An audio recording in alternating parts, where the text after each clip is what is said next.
This video walks you through how to change your role in Zapier. Start by signing in to your Zapier account. Once you are on the main screen, move to the profile icon and click it to open the account menu. From that menu, select Settings. This takes you into the area where your account and profile details can be updated. After the Settings page opens, look to the left sidebar. Make sure My Profile is selected there. If another section is highlighted, switch back to My Profile before continuing, since the role setting is stored on that page. With My Profile open, scroll down through the profile details until you reach the role section. Depending on your screen size, this may be a short scroll or a longer one, so keep moving down until the role field comes into view. When you find it, click the Role drop-down menu. This opens the list of job roles available for your profile.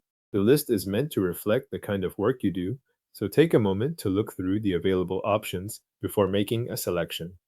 Now choose the role that best matches your work.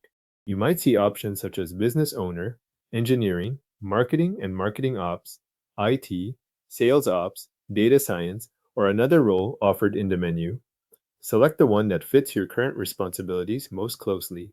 If there are several roles that seem similar, choose the one that most accurately represents how you use Zapier in your work.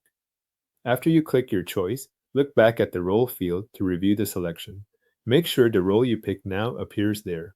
This is a useful point to pause, especially if the drop-down list was long or if you clicked quickly and want to confirm the correct option is showing.